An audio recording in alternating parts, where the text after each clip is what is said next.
क्या सीटेट को एक बार में पास करने का कोई तरीका है? सीटेट को प्रश्न हल करने का? हाँ है। हेलो फ्रेंड्स, आप सभी लोगों का स्वागत है हिंदी भाषा के चैनल पर। आज हम सभी लोग शिक्षण शास्त्र की कुछ क्वेश्चन हल करेंगे जो पेपर में आते हैं, उनको कैसे हल करना है। यहाँ पर हम हल करने का तरीका सीखेंगे, जो कुछ इस प्रकार है। क्वेश्चन नंबर है 1। भाषा के संदर्भ में सतत और व्यापक मूल्यांकन का क्या उद्देश्य है? ए है पढ़कर समझने की क्षमता का आकलन, बी है व्याकरण का आकलन, सी है वर्तनी की शुद्धता का आकलन, डी है मौखिक एवं लिखित रूप के प्रयोग की क्षमता का आकलन। अब वहाँ जैसे पेपर को हल करना है तो सबसे पहले क्वेश्चन पढ़ के ऑप्शन पढ़ना है थोड़ा मन में, फिर उसके बाद क्वेश्चन को फिर से पढ़ना है कि भाषा के संदर्भ में सतत और व्यापक मूल्यांकन का क्या उद्देश्य है। अब इसको 2 बार पढ़ेंगे तो आंसर जल्दी से मिल जाएगा। पहले का कौन सा सही है? डी, कि मौखिक एवं लिखित रूपों के प्रयोग की क्षमता का आकलन करना। ठीक है। क्वेश्चन नंबर है 2। फिर है फिर आगमन विधि हम बढ़ते हैं। अब यहाँ पे इसके बाद है भाषा से व्याकरण की ओर, व्याकरण से भाषा की ओर, नियम से उदाहरणों की ओर, और डी है नियम उदाहरणों से नियम की ओर। अब क्वेश्चन को फिर से पढ़े कि आगमन विधि में हम बढ़ते हैं। अब यहाँ पे अगर आप लोग किस ओर लिख लेंगे तो आंसर जल्दी से मिल जाएगा।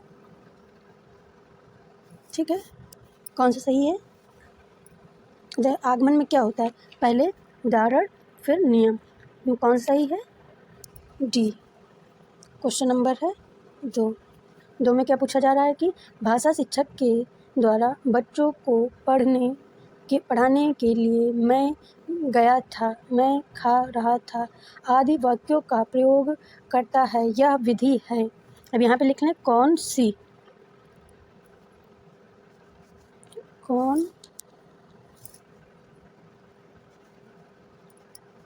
ठीक है, तो फिर जल्दी से मिल जाएगा। ए है अवैज्ञानिक विधि, बी है अंशतः अवैज्ञानिक विधि, सी है मनोवैज्ञानिक विधि, और डी है अंशतः मनोवैज्ञानिक विधि। दूसरे का कौन सा सही है?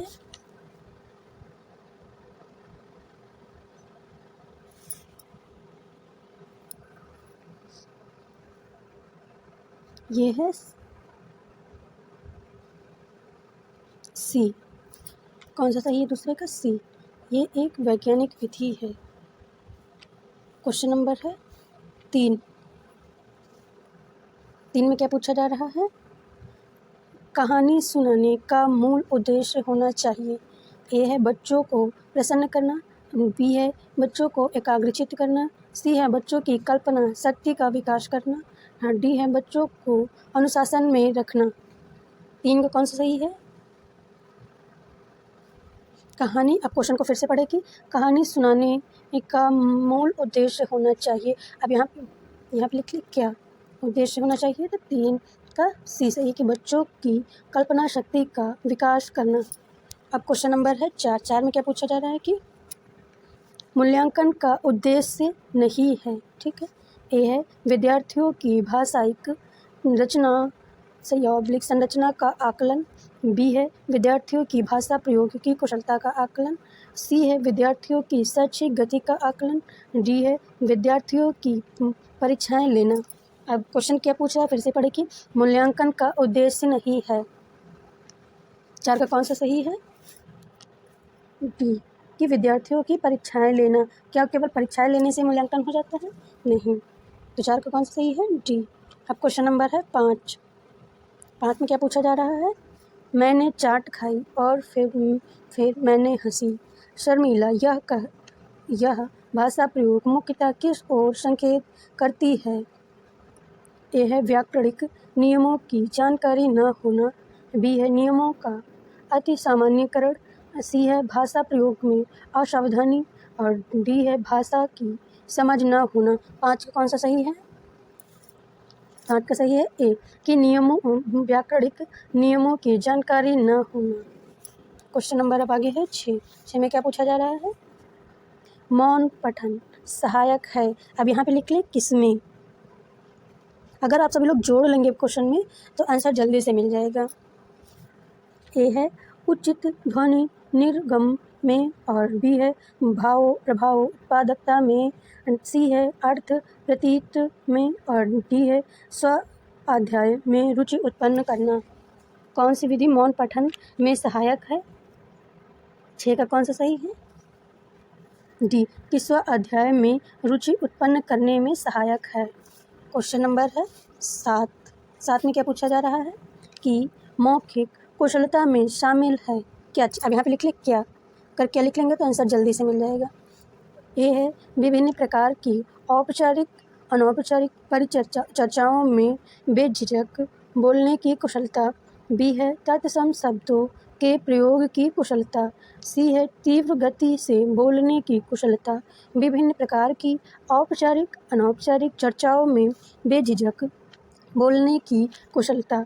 और डी है बोलते समय दृष्टांतों का प्रयोग करने की कुशलता। अब इसका मतलब क्या है, अगर पता है तो बताएं।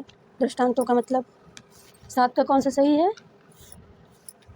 ए, कि 7 में क्या बताया जा रहा है कि विभिन्न प्रकार की औपचारिक अनौपचारिक परिचर्चा या चर्चाओं में बेझिझक बोलने की कुशलता। दृष्टांतों का मतलब है कि उदाहरण, ठीक, उदाहरणों का प्रयोग करने की कुशलता। क्वेश्चन नंबर है 8 में क्या पूछा जा रहा है? बच्चों में पठन संस्कृति का विकास करने के लिए अनिवार्य है। अब यहाँ पे लिख क्या अनिवार्य है, ठीक है। फिर ए, पठित सामग्री का लेखन अभ्यास। बी है कक्षा में मुखर वाचन करने का अभ्यास। सी है बाल साहित्य पठन हेतु प्रेरणा। और डी है वर्तनी विन्यास का अभ्यास। कौन सा 8 का सही है? 8 का कौन सा सही है? पठन के बारे में संस्कृत में बोला जा रहा है तो बाल साहित्य पठन हेतु प्रेरणा देना। जैसे देख लीजिए, इसमें अभ्यास है, इसमें अभ्यास है, इसमें अभ्यास नहीं है, तो ये सही हो जाएगा। क्वेश्चन नंबर है 9 में क्या पूछा जा रहा है? सरसरी तौर पर किसी पाठ को देखकर उसकी विषय वस्तु का पता लगाने अब यहाँ पे क्या होगा कि आगे क्या जोड़ सकते हैं? लगाने से क्या होता है, ठीक है। ए है पढ़ने की निम्न स्थिति को दर्शाता है। बी है पढ़ने की कुशलता का अंतिम पड़ाव है। और सी है पढ़ने की एक महत्वपूर्ण कुशलता है। और डी है पढ़कर समझने का पहला प्रयास है। 9 का कौन सा सही है?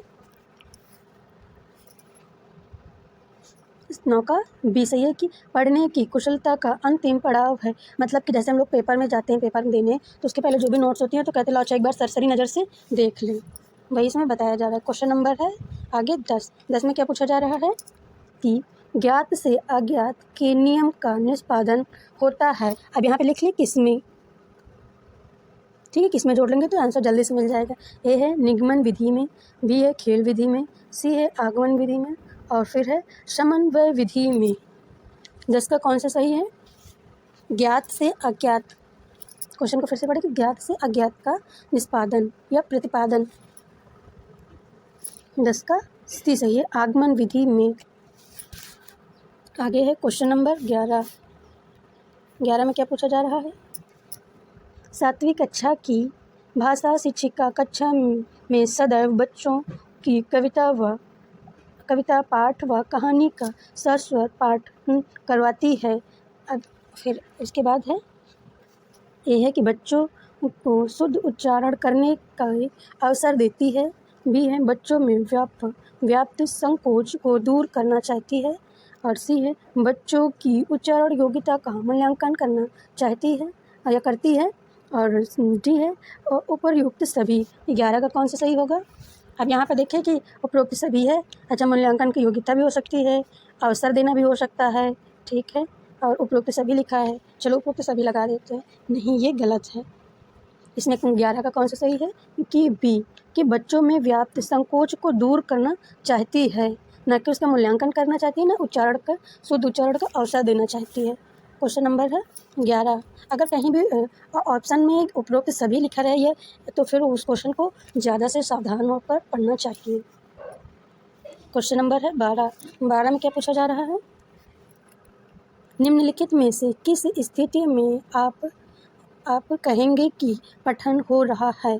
ए है अनुमान के साथ भाव ग्रहण, और बी है उचित गति एवं प्रवाह, सी है प्रत्येक शब्द का सही उच्चारण और डी है ध्वनि का उतार चढ़ाव।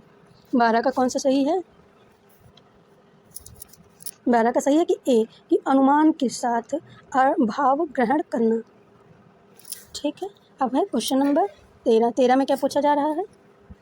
मुकेश अपनी कक्षा में विद्यार्थियों को विभिन्न लेखकों के से वार्तालाप के अवसर उपलब्ध करवाता है।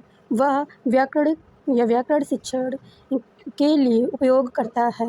ए है भाषा ससर्ग विधि और बी है प्रत्यक्ष भाषा शिक्षण विधि, डी है समन्वय विधि, डी है सहसंबंध विधि। 13 का कौन सा सही है? प्रत्यक्ष भाषा शिक्षण विधि। क्वेश्चन नंबर है 14। 14 में क्या पूछा जा रहा है? श्रवण कौशल के विकास में सहायक है। अब यहाँ पे लिख लें कौन सी। ठीक है, विधि लिख सकते हैं। ठीक है, अगर जोड़ेंगे तो आंसर जल्दी से मिल जाएगा। ए है सस्वर वाचन, बी है लेखानुकरण और सी है शुद्धलेख और डी है पाठ का स लिखना। 14 का कौन सा सही है कि श्रवण कौशल के विकास में सहायक है। कौन सा? सस्वर वाचन। 15 का अब कौन सा? 15 क्वेश्चन। 15 में क्या पूछा जा रहा है? लेखन कौशल में कौन सा पक्ष सबसे कम महत्वपूर्ण है? ये है लिखित कार्य पर शिक्षक की प्रतिक्रिया टिप्पणी, बी है सुंदर लेख का यांत्रिक अभ्यास और सी है प्रिंट समृद्ध वातावरण, डी है अपने अनुभवों की लिखित अभिव्यक्ति। अब क्वेश्चन को एक बार फिर से पढ़े कि लेखन कौशल, या ऐसे करें लेखन कौशल में कौन सा पक्ष सबसे कम महत्वपूर्ण है? कौन सा महत्वपूर्ण नहीं है, कम है? 15 का कौन सा सही है? ए कि लिखित कार्य पर शिक्षक की प्रतिक्रिया और टिप्पणी सबसे कम है। क्वेश्चन नंबर है 16। 16 में क्या पूछा जा रहा है? मौन पठन के विषय में अभी धारणा है। यहाँ पे लिख क्या धारणा है? ठीक है, ए है इसमें पठन की गति धीमी हो जाती है, बी है एकाग्रचित्त होकर पढ़ने का अभ्यास होता है और सी है पढ़ने की गति धीमी ध्वनि और ओठों से निकलती है और डी है इसे आदर्श वाचन के तुरंत बाद किया जाता है। 16 का कौन सा सही है? कि 16 का बी से एकाग्रचित्त होकर पढ़ने का अभ्यास होता है। हाँ, प्रश्नों की श्रृंखला यहीं समाप्त हुई है। अगर आप सभी लोगों को क्वेश्चन पढ़ाने का तरीका या क्वेश्चन समझ में आए हों तो प्लीज़ चैनल को सब्सक्राइब करें एंड लाइक करें। पेपर में जब भी हल करने बैठें या घर पे हल करें तो प्रश्नों में क्या, कैसे, क्यों अगर जोड़ लेंगे तो आंसर जल्दी से मिल जाएगा।